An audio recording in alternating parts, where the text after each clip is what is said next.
विद्यार्थी मित्रांनो, आज आपल्याला पुढचा प्रश्न सोडवायचा आहे। बघा, तुम्हाला एक आकृती दिलेली आहे, त्या आकृतीमध्ये 3 कोण दिलेले आहेत, परंतु या ठिकाणी एक कोण हा सिंगल मतलब म्हणजे काय तर 6x म्हणजे इथं फक्त सिंगल अंशाचा कोण दिलेला आहे। बघा, तर पुढील आकृतीमध्ये त्रिकोणाच्या तिन्ही कोणाची मापे दिलेली आहेत, तर तो त्रिकोण कोणत्या प्रकारचा होईल हा प्रश्न आपल्याला विचारलेला आहे। पहिला, दुसरा आणि तिसरा 3 कोण आपल्याला दिलेले आहेत, ते अगदी सोप्या पद्धतीने सॉल्व करायचे आहेत। आपल्याला इथे माहिती आहे, परत एकदा सांगते की त्रिकोणाच्या तिन्ही कोणाच्या मापाची बेरीज ही 180 असते आणि त्याचाच वापर करून आपण हा प्रश्न सोडवणार आहोत। तिन्ही कोण लिहून घ्या। हा 6x असल्यामुळे 6x, तिन्ही कोण सारखे दोन पदामध्ये दिलेले आहेत, हा एकच एका पदात दिलेला आहे दिले असल्यामुळे भरपूर जणांना तो लवकर समजत नाहीये, त्याच्यामुळे हा क्वेश्चन मी सॉल्व करून देत आहे। बघा, 4x - 12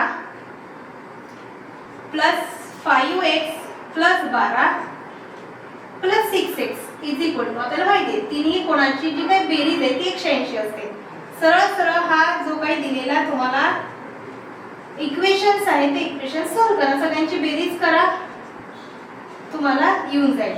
4x मतलब क्या है कि जो 6x है, म्हणजे x ज्याच्या सोबत आहे त्याच्या सोबतची सगळ्यांची आपण बेरीज करून घेणार आहोत। 4x + 5x म्हणजे 9x होणार आहे। 9x + 6x म्हणजे बघा, 9x + 6x म्हणजे 15x होणार आहे। 15x। आता जे काही 12 आणि 12 म्हणजे जे x सोबत नसलेले कोएफिशिएंट नंबर्स आहेत, त्या नंबर्सची बेरीज किंवा वजाबाकी। आता इथं 12 मायनस आहे, इथं 12 प्लस आहे, तर दोन्ही 12 आणि 12चं काय होणार आहे, ते 0 होऊन जाणार आहे, म्हणजे 12 मधून 12 गेले 0। तर डायरेक्टली आपल्याला काय करायचं आहे, 18x म्हणजे डायरेक्टली आपल्याला x ची व्हॅल्यू निघणार आहे। x जेव्हा व्हॅल्यू काढत असतो तेव्हा x सोबतचा जो काही कोएफिशिएंट आहे म्हणजे नंबर आहे, तो नंबर मल्टिप्लाय मध्ये असल्यावर राईट हँड साइडला बरोबर चिन्हाच्या त्या साइडला म्हणजे राईट हँड साइडला गेल्यावर तो डिव्हायडेशन मध्ये जातो। 180 / 50।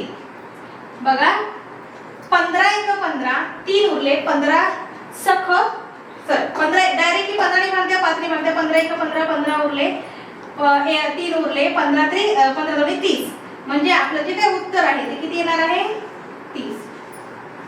म्हणजे फक्त आपला x निघालेला आहे 30, सॉरी 15 × 15 15 × 15 3 उरले, 15 3 12 सॉरी 12।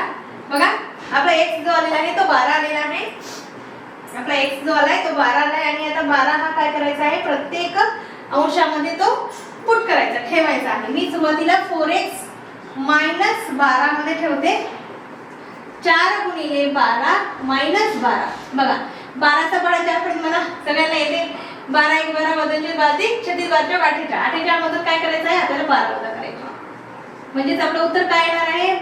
बघा, 8 मधून 2 गेले, 6 उरले आणि 4 मधून गेला 30, म्हणजे पहिला अंश निघालेला आहे आपला 36। दुसरा आहे 5x + 12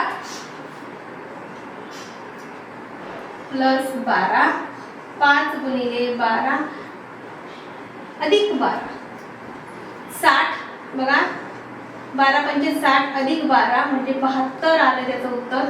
आणि दुसरा आहे 6x, इथं फक्त डायरेक्टली आपल्याला 6 सोबतच काय करायचं आहे, x चं मल्टिप्लिकेशन करायचं आहे, 6 × 12 म्हणजे 72। आता या ठिकाणी आपल्याला जे अंश निघाले, पहिला आहे मेजरमेंट ऑफ अँगल 36, दुसरा आहे 72 आणि तिसरा पण 72 आहे। या ठिकाणी दोन अँगल काय आहेत, इक्वल आहेत, म्हणजे दोन कोणाची माप ही सारखी आहेत आणि जेव्हा दोन कोणांची माप सारखी असतात तेव्हा आपला समद्विभुज त्रिकोण येतो। ऑप्शन नंबर 2 हा आहे आपला समद्विभुज त्रिकोण,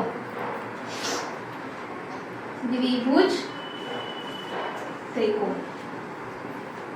अशा पद्धतीने सरळ आणि सोप्या पद्धतीने हा क्वेश्चन सॉल्व झालेला आहे। आपल्याला 3 अँगल दिले होते, 3 अँगल वरून आपल्याला माहिती आहे 3 अँगलची जी काही बेरीज आहे ती 180 असते। 180 आपण ते इक्वेशन वापरून x ची व्हॅल्यू काढली, 12 आली, 12 ही व्हॅल्यू आपण प्रत्येक अँगल मध्ये कोट केलेली आहे, ठेवलेली आहे आणि पहिला अँगल आपला निघाला 36, दुसरा 72 आणि तिसरा 72.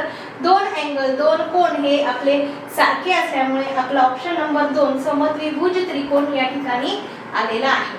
Okay, thank you for that. हा जर व्हिडिओ तुम्हाला आवडला असेल तर तुम्ही याला लाईक करा, सबस्क्राईब करा आणि बेल आयकॉनवर प्रेस करा, म्हणजे माझे प्रत्येक व्हिडिओ तुमच्यापर्यंत पोहोचतील. आणि अशा पद्धतीने याच्यात जर काही डाऊट असेल तर प्लीज तुम्ही मला कमेंटमध्ये सांगा.